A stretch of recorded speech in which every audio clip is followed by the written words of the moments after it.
احنا النهارده في اسكندريه في شارع من اقدم شوارع مصر، شارع النبي دانيال المتفرع من شارع فؤاد واللي قريب جدا من محطه الرمل. الشارع اسمه منسوب للنبي دانيال اللي هنعرف حكايته في الحلقه النهارده.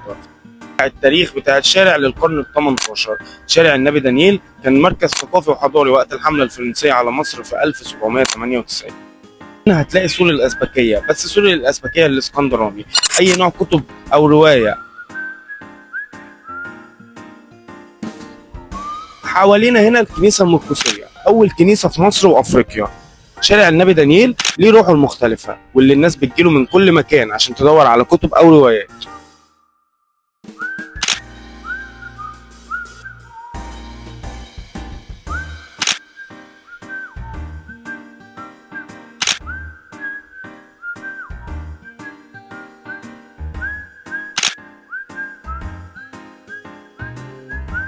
بسم الله الرحمن الرحيم. النهارده حلقه جديده من حلقات برنامج كعب داير، والنهارده احنا هنا في اسكندريه في شارع النبي دانيال. شارع النبي دانيال شارع ليه حكايات كتير وقصص كتير، وهنا في الشارع في حاجات كتير قوي بتتباع زي كتب وزي لبس وزي حاجات كتير، والناس بتسعى على اكل عيشها من الصبح لحد بالليل. وعشان نعرف اكتر عن شارع النبي دانيال هيبقى معانا النهارده. السلام عليكم. وعليكم السلام ورحمة الله. عامل ايه يا ريس؟ الحمد لله تمام؟ تمام الحمد لله. ممكن بس تعرف نفسك للكاميرا الاول؟ أنا علي صبحي التركي، صاحب مكتبة خيرزات في النبي دانيال، كتب دينية وأدبية ومراجع علمية وكتب دراسية في كل المجالات يعني. طب عم علي، عايزين الاول نعرف لو تحكي لنا اكتر عن شارع النبي دانيال وليه اصلا الشارع هنا اتسمى بالنبي دانيال؟ هو شارع النبي دانيال أصلا في الأصل ما اسموش النبي دانيال، ده كان اسمه شارع الصومة. أيام دخول المسلمين، إن الشارع ده كان اسكندرية بالتقسيمة القديمة. أو خليك أنت مع الكاميرا. بالتقسيمة القديمة. فالنبي دانيال ده أصلا كان الأول دخول المسلمين في اسكندرية، فكان في 5 مساجد من ضمنها مسجد النبي دانيال كان اسمه الاول مسجد ذو القرنين. ولكن لما جه اخر زلزال اسكندريه اتهد، فاتبنى المسجد من تاني، وكان في عابد صالح اسمه محمد دانيال موصلي. فاتدفن فيه واتسمى مسجد النبي دانيال مسجد دانيال. بعد كده تناقلت على ألسن الناس مسجد النبي دانيال، ولكن هو محمد دانيال موصلي هو مدفون هنا، وفي مدفون لقمان الحكيم، وفي واحد مدفون تاني مش على الشريعه ده ما حدش يعرف عنه. ومن ضمن الاقاويل برضه ان جه اتدفن اسكندر الاكبر لما مات في الهند، لما اتسم وجات له الحمى والكلام ده، وجا هنا بعد جه اسكندريه بيقولوا اتدفن هنا، وبعد كده اتنقل لليونان، بعد كده ما حدش يعرف اتدفن فين. بس كان في مدفن للاسكندر الاكبر هنا، بس هو اتنقل لجثته وما حدش يعرف فين. تمام. فهو ده النبي دانيال من بني اسرائيل وما جاش هنا اصلا. يعني اساس تسميه الشارع ان النبي دانيال هو اما بدا الاسلام يدخل هنا في فكان في ذو القرنين. بعد كده اتهد اخر زلزال اسكندريه، فبقى اسمه مسجد دانيال الموصلي. بعد كده تناقلت على اسم مسجد النبي دانيال. وهو اتهد اصلا، كان هو كتاب صغير وعلى عهد جمال عبد الناصر، اتهد واتبنى من تاني. حتى الميضه اللي كانت هنا، في ميضه وفي حمام، ده اصلا كان مدفن العائله الملكه ايام زمان. اتهد وبقى ميضه حمام بعد كده. بعد كده. طب هو الشارع هنا قبل ما يتحول لشارع تجاري ويبقى فيه كتب ويبقى فيه عربيات بتبيع لبس وكده، كان الشارع هنا كان قبل ما يتحول لشارع تجاري كان يعتبر شارع ديني؟ يعني يعتبر لا مش ديني، هو الاول كان صحراء ما فيهوش حاجه. كان في ترمات بتيجي هنا زمان، اذا كان ده من ايام مثلا الثلاثينات 1930 و20. هو بتاع كتب ما كانوش يتعدى اصابع. كان في واحد عم حسين الله يرحمه، ده كان ميت من ربنا يرحمه. ده من اقدم الناس. وكان في عم فتحي لابوه كان عم زكي، دوت من اول الناس. في حميدو، في مكتبه حميدو جنب المركز الفرنسي، ده قبل ما تكون المكتبه دي اللي عنده، كان هو برضه بعربيه زي كارو كده عليها كتب، في حاجات بساغ وقرش والكلام ده. طب بعد كده بقى الجيل اللي انا مثلا انت ليك، انا ليا مثلا مكتبتي، فهجيب ابني وابني الثاني، جيل يسلم جيل وفي ناس جت بس. طب وفكره ان الشارع يتحول ان هو يبقى شارع بيع كتب وبيع روايات وكده، جت منين او مين؟ ما هي زي ما قلت لك ان عيله، مثلا انا عيلتي بقى معايا ابني 2 مثلا اولادي، فكل واحد عمل فرشه والتاني عمل فرشه. برضه واحد صاحبي مثلا او واحد في جاري مثلا او زميلي في الشغل برضه عنده 2، فكل واحد برضه كده، فبقت عيله.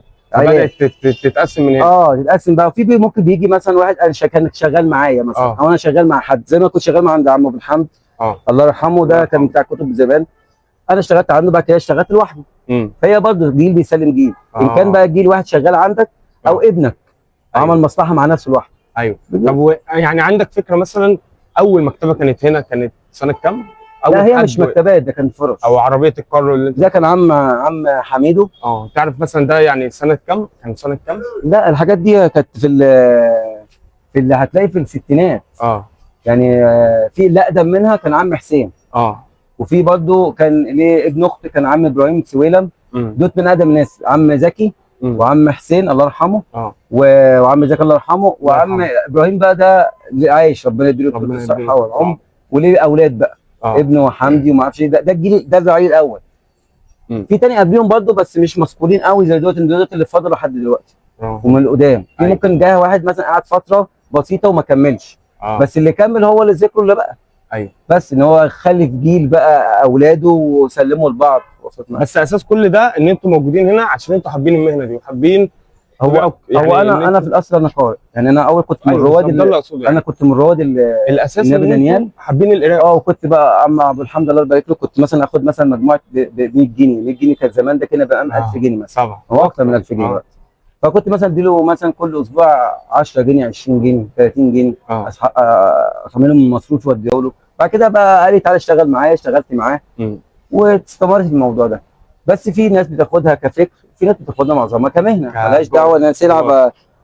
قيمه الكتاب الثقافيه دي حاجه، وقيمته الفعليه في البيع والشراء يعني ده ب 20 جنيه، هل قيمته مش هتبقى 20 جنيه كثقافيه؟ اعلى طبعا. طبعا اعلى. وفي حاجات ممكن زي ده كده ب 20 جنيه زي الكتاب ممكن يتباع ب 100 جنيه ده مثلا. ايوه. ما هو ده قيمته ده مثلا مش ب 20 جنيه. لو جديد دلوقتي يعني مش اقل من 150 جنيه مثلا. ايوه. فدي مش القيمه الفعليه. بس في كتب بقى نوادر، في مخطوطات، في كتب تراثيه اتطبعت اول مره وما طبعتش تاني، في ما اتطبعتش خالص مخطوطات. هي دي النوادر بقى، الحاجات القديمه. ده القديم او الكتبي اسمه الكتبي او الوراق. اللي عارف الكتب القديمه خالص اللي دلوقتي الجيل مش زي حضرتك مثلا كده، ممكن عشان انا عجوز شويه 44 سنه. لا ولا عجوز ولا اي حاجه. فانا خدت الجيل لا فعرفت انا الحاجات القديمه خدتها ايه اخر اللقطه يعني زي ما بيقولوا. فاخدت الحاجات دي بقى. في ناس قبل مني طبعا، في ناس اعرف مني. بس الحاجات القديمه بقى دي مش تراثيه، دي مش موجود منها وصعب حد يعرفها. طب هو اصلا النبي دانيال عشان الشارع هنا يتسمى باسمه، هو كان من رواد القرايه عموما ولا هو؟ لا النبي دانيال يتسمى باسمه عموما عادي. هو اتسمى بس دانيال موصلي، لكن ملوش علاقه بالقرايه. لا ملوش علاقه. زي السوق الازبكيه ما كانش موجود قوي زي ازبك باشا. والجنينه بتاعته دي هم عملوها، فهي اتسمت المنطقه بيها بس. فهمت. مالهاش دعوه. طب انتوا بقى يعني بعيدا بقى عن النبي دانيال او الاسم او الشارع او كده، انتوا كل مجالات القرايه بتبقوا بس هي بص في حاجه. القارئ المتميز قليل. دلوقتي كله بقى الكتاب لو ما نزلش على النت كروايه ما يتباعش الا المتخصص. وانا عندي حاجات متخصصه شويه، مش درجه حاجات الروايات العاديه. لا انا عندي حاجات مثلا مش فاهم. لا ولا حاجه.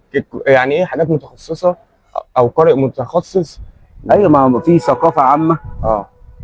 يعني انت ايه زي كده انا وانت بنقرا جورنال، لا اي حد هيقرا جورنال، دي ثقافه عامه. تمام. اخبار ما اعرفش ايه. التخصص بقى ان انت واحد بس عايز مثلا طالب علم في لو كمجال ديني، ان كان بقى فقه تاريخ فلسفه اصول دين مثلا، حاجات اكاديميه في الهندسه في الطب. دي بقى تخصصيه اكتر، فالرواد بيكون قليل، مش كله بيبقى كده.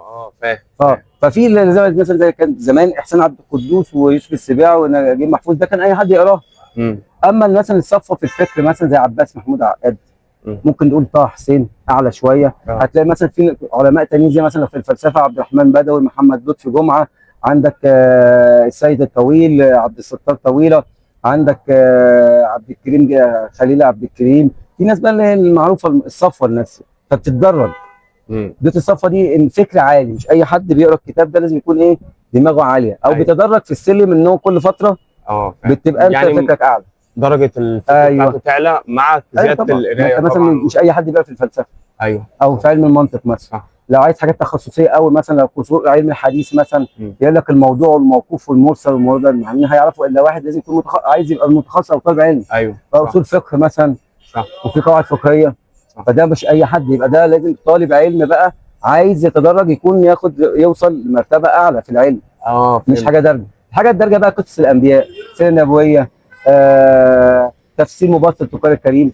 دي العوامل اللي زي وزي. طب يعني اكتر مجال مثلا الناس بتيجي تدور عليه هنا ممكن يبقى ايه؟ هو انا عشان مجالي غير مجال الكتير، بالذات الشارع ده هنا في هنا وفي هنا. بالظبط. المجال ده اصلا بكل الحاجات الدرجه القديمه الجديده، احمد مراد وتنميه بشريه، اللي هو يعتبر ايه الهوجه او الصيحه بتاعت العصر. اما انا بالنسبه لي انا بالنسبه لي الحاجات التخصصيه اكتر او التراثيه اكتر. كتاريخ، التاريخ برضه في تاريخ قديم فرعوني، عندك بيزنطي، عندك يوناني، روماني، عندك عصور وسطى، حروب الصليبيه وكده. عندك مثلا الدوله الاسلاميه كانت دوله مثلا الخلفاء الراشدين، عندك الدوله الطولونيه، الاخشيديه، العباسيه، الاغاربه، الادارسه. انت بتميل اكتر للحاجات التاريخيه؟ التاريخيه والفلسفيه، الحاجات التخصصيه النادره شويه. يعني مقاله زي مقاله سعره، مقاله وزنه على سعره، الحاجات النادره بس. مش الدارج. في عندك حاجات دارجه طبعا. بس انا متخصص اكتر في الحاجه النادره. وده عشان انت اصلا بتحب الحاجه دي؟ لا بحبها، بس في حاجات ثانيه برضه. في حاجات ممكن، في حاجات كورسات في الانجليزي، في الالماني، في الفرنساوي، في الايطالي، في الاسباني، في الهولندي، في التشيكي، في الحاجات الغريبه، الروسي، الفنلندي، الدنماركي، الهولندي، البرتغالي، اللي مش كتير.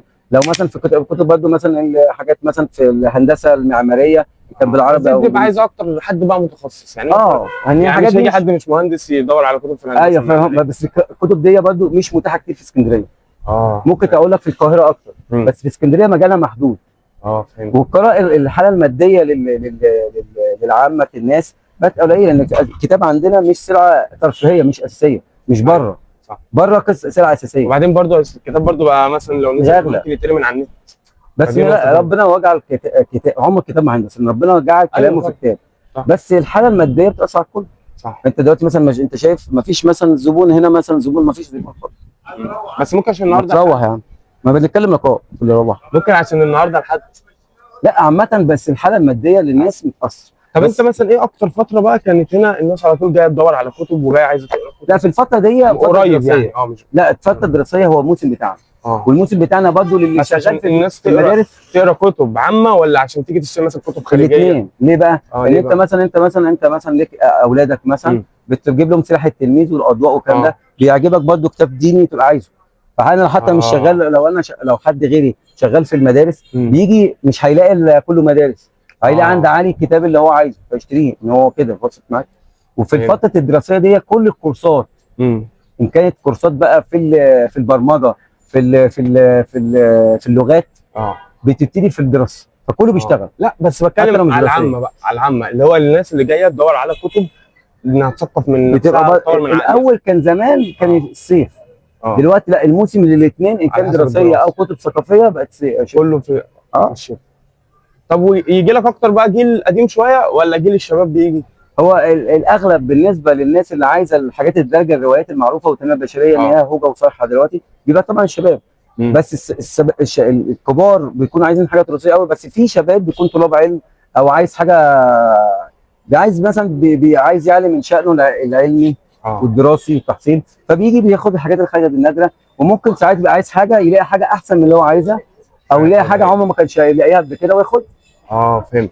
بس الاكتر يعني اللي انا فهمته من كلامك ان هو الشباب عامه، هو لو خد الامه وشباب. والاكتر بيجي بيدور على الحاجات زي تنميه بشريه، زي الدارج، الحاجات المترجمه، دوستويفسكي، ويليام شكسبير، الحاجات اللي ممكن في حاجات دانيال ستيل، عندك كولين هوفر ان كان بالعربي وبالانجليزي. الحاجات دي عشان دي بقت لها فيها وضع على النت، ان كل دار مثلا بتروج للسلعه بتاعتها، فبينزل كده وبيعمل عروض، بيجي هنا بقى بياخد منه. طب عايز اسالك برضو، بما انك يعني قلت ان انت ايه اساسا قارئ وبتحب القرايه، انت بقى نفسك ايه يعني مجال القرايه اللي انت بتحب تقرا فيه؟ هو انا ممكن عشان مجال ديني اكتر، بس بحب التاريخ عامه. بحب في جزء من علم المنطق والفلسفه شويه، الحاجات العلميه برضو ممكن جزء منها، بس الاغلب ديني وتاريخي واصولي شويه. يعني ممكن انا قريت مثلا في علم اصول الحديث شويه، في اصول الفقه شويه، وقوانين الفقهيه، انا اتعرف على ديني. ان انت لازم، مش انا ابن القيم الجوزيه قال لك كلمتين، قال لك ما تاخدش عبادتك من ابوك وامك، ان ممكن ابوك وامك بيعبدوا ربنا غلط، وانت مسلم علشان انت ما اتولدتش مسلم، انت عايز تبقى مسلم. فانا اقتنعت باسلامي قبل ما اكون يعني اقتنعت اسلام تاني. يعني طب الاسلام مش في الفطره، الاسلام بالعقل والقلب. وانا بيجي لي ناس قرانيين وعلمانيين، والناس دي تبقى بتميل شويه للكتب الدينيه كثقافه ليك وللكتب التاريخيه برضه. طبعا، ما هو التاريخ، هو انت اللي ملوش تاريخ ملوش مستقبل. صح. فانت لو ما عرفتش تاريخك، يعني المؤامرات اللي بتحكي بالاسلام دي من اول سيدنا محمد، من اول الفتنه الكبرى في تفتيت المسلمين، شيعه وسنه ومعتزله ومرجئه وجهميه وسلفيه. يعني كلمه سلفيه دي غلط اصلا، مفيش حاجه اسمها سلفيه مثلا. ان احنا كلنا خلف لخير سلف، ان السلف الصالح هو سيدنا محمد والصحابه، بعد كده كله خلف. فكلمه سلفيه والجماعات دي تفتيت للدين مش تجميع. على رأي الامام الشعراوي قال لك الدين زمان كان بيجمع، دلوقتي هيفرق. ابن المقفع قال لك ان الدين راي وليس راي دين. يعني معناها ايه؟ رايي ورايك ده لو اختلفنا في الدين ده دين وده دين. حتى لو انت اخطات، ان انت اجتهدت فاخطات لك ثواب واحد، انا اجتهدت واصبت زيك تاني، فده دين وده دين. بس لما اقول لك ان رايي ده هو الدين، يعني مع ده كفر.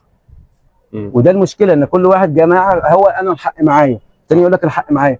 والدين ما كانش كده على ايام النبي، ان الصحابه كانوا على ايام النبي عليه الصلاه والسلام كانوا بيفتوا كله، وكان الفتوى كانت مختلفه، والنبي كان بيقر كل اختلاف. ما قالش ده صح وده غلط. طب وانت تفتكر بقى انت اول كتاب قريته في حياتك كنت عندك كام سنه؟ ده انا قريت ابن كثير وانا كان عندي 7 8 سنين. وايه اكتر كتاب قريته في حياتك اللي هو يعني لما قريته حبيته فقريته تاني من كتر ما انت كنت مستمتع بده؟ لا هو في حاجات. يعني انا كنت مثلا وانا في ابتدائي وكنت بنقرا اعدادي. في ابتدائي ممكن مصطفى محمود، في ابتدائي اعدادي كنت عباس محمود عقاد. عباس محمود من ضمن الحاجات اللي اثرت ان دماغه كانت حلوه. مصطفى محمود برضو فكره بسيط للعامه، بس عباس اعلى شويه. عندك مثلا حاجات التصوف عبد الرحمن محمود. انا مش هطول عليك خلاص، يعني احنا خلاص بنخلص. بس انا يعني كنت عايز اعرف حاجه، الكتب بقى اللي انتوا بتبيعوها هنا تمام بتبقى كتب مثلا مستعمله الناس جايه تبيعها، ولا الكتب بتبقى طبعه اولى وجايه عليكم؟ لا طبعا ده مستعمل، كله جديد برضه. انا يعني هو الناس ممكن تبيع الكتب؟ ايوه طبعا، ما طبيعي، ما انت واحد مات وعياله بس ما بيبيعوش. لا انا اقصد انا مثلا جيت اشتريت الكتاب ده، ما انت ممكن اجي ابيعه لك الاسبوع الجاي. ايوه، ما انت ممكن في كتاب بتحتفظ بيه ان تحس ان هو كدني مرجعيه. وفي كتاب انت خدت الفكره خلاص مش عايز ترجع له تاني فتبيعه بقى. طبعا. وفي بعض الكتب بيكون نوادر بطبعها بي دي اف عشان مش موجود منها اصلا. طب هو اصلا الكتب بقى يعني مثلا اسعارها بتبقى يعني اللي مش عارف برضه، وممكن كتاب يبقى ب 20 جنيه ولو حاجه طبعه اولى اللي انت جايبها من المطبعه انت هتاخدها بقى تبيعها في طبعه اولى، حاجه مثلا مغريه انت عارف ان دي هتعجب الناس والناس هتتشدد. لا حسب دي بيكون الاغلب حسب الكاتب، حسب الزبون. يعني انت لو زبون طلب مني طلب والكتاب ده مش عندي فببحثه عن انه مكتبه تكون عنده. لو هو غالي ولا حاجه، في حاجات بتكون طبعات بي دي اف بتكون ارخص. ان الكتاب ده مثلا يكون طبعه بيروت او طبعه من بره، وما هو ما بيجيش هنا خلاص ما فيش استيراد. ممكن تجيبوا له بي دي اف بالطبعه وزي الكتاب العادي. ان الكتاب مثلا ب 500 700 جنيه هو ممكن ياخده ب 150 200 جنيه. فهو بالنسبه له فرق شاسع. فهمت. بس طب واغلى كتاب دلوقتي مثلا بكام؟ لا ما فيش حاجه اسمها ولا ما فيش؟ لا صعب. بس اغلى كتاب ممكن كتاب بيبقى مثلا زي ما قلت لك ده ب 20 جنيه اهو حاطه، وممكن كتاب زيه ممكن يبيعه ب 200 جنيه. طب بس حسب الكتاب والمجال بتاعه ايه، نادر ولا مش نادر، والطباعه بتاعته. طب وممكن مثلا كتاب كتب في الثمانينات مثلا او التسعينات، الكتاب دوت يبدا تاني ان هو ينتشر والناس تدور عليه دلوقتي واحنا 2025 ايام ولا كل حاجه ليها وقتها؟ لا في كده وفي كده. يعني في كتب كان لها سعر ما بقاش لها رواج، وفي كتب ما كانش لها بقى رواج بقى لها رواج. هي نسبه وتناسب. يعني مثلا بس محمود عقاد ما كانش حد يعرف عنه حاجه، بعد كده طبع منه طه حسين، بس الناس دي بتقل شويه. الجديد ده بتاع احمد مراد وريم بسيوني وما اعرفش سعد زعود السنعوسي ومثلا خوله حمدي، هي دوت اللي خدوا الهوجه اللي كانت على ايام بقى يوسف السباعي جيل وجيل. بعد كده هيبقى هم تراث. بعد كده برضه بعد مثلا 20 سنه هيبقى احمد مراد ده تراث زي مثلا نجيب محفوظ. بس اللي حافظ على مكانته حافظ نجيب محفوظ، يوسف السباعي، حسين عبد القدوس. لسه في ناس كانوا عارفين يوصلوا لدماغ بس ما بيطبعش كتير برضه. طب وانت في العصر القديم او دلوقتي مين بالنسبه لك في العصر القديم احسن كاتب اللي هو تشد اول ما تقرا له، وفي العصر الحديث؟ ما دي لا بالنسبه لك انت. بالنسبه لك انت؟ انا بالنسبه لي يعني اكتر اتنين اثروا فيا يعني فتره مش المراهقه، اللي قبل المراهقه يعني 10 سنين 12 سنه كده. مصطفى محمود وعباس محمود عقاد. وحاليا دلوقتي بقى في العصر الحديث؟ لا في كله باخد من كل بستان زهر. بس مين اللي انت يعني اصل ما ينفعش تكون اصيل ما تبقاش اصيل فكره. يعني انا ما ينفعش مثلا اخد سلك التصوف وابقى متصوف، او سلك السلفيه او مثلا معتزله. لا انا اخد كل من بستان زهره اجمع بيه اللي يصلح لديني. ان كل واحد عنده جانب من الحق، بس مش هو ده الحق المطلق. ايوه الحق المطلق هو الله عز وجل اللي منبعه القران والسنه. فكل واحد بياخد من المنبع زي كده. الدين ده عامل زي الميه، انا ممكن اشرب منها، ممكن اغسل بيها حاجه، صح، ممكن اروي بيها زرع، ممكن تستخدمها في كذا حاجه. يبقى دي الاستخدام. هو الدين كده، انا باخد من الدين اللي اعرف استخدم بيه حياتي. صح. ماشي طبعا معلم، عشان اسيبك بقى تشوف اللي وراك. ماشي. اخر حاجه، انت من هنا اصلا اسكندراني؟ انا من بحري. من بحري وفي اصلا؟ الاصل احنا اصلنا ومتجوز بقى؟ وعندي ادم وريتال. ربنا يخليهم لك يا رب وتشوفهم احسن ناس. ربنا اخر حاجه بس، لو تقول للكاميرا هنا رقم تليفونك عشان والمكان بالظبط، عشان خاطر لو حد عايز يدور على كتاب معين يكلمك ويجي. ماشي باذن الله. انا اسمي علي صبحي التركي، صاحب مكتبه خيرزاد في النبي دانيال امام عماره مصر التامين. بيكون في كل المراجع العلميه والدينيه والثقافيه والاسلاميه. واي حد عايز كتاب ممكن يجي باذن الله تعالى. هو مثلا رقم التليفون 012 2 3 11 5204. وانا طولت عليك بس انا كنت مبسوط ان انا بتكلم معاك. لا طلعت عليه ما عنديش. كنت مبسوط وانا معاك، وان شاء الله اشوفك في طولت عليك. لا والله ده خالص، انا كنت مبسوط قوي والله. الله يبارك فيك. شكرا معلم. شرفتنا.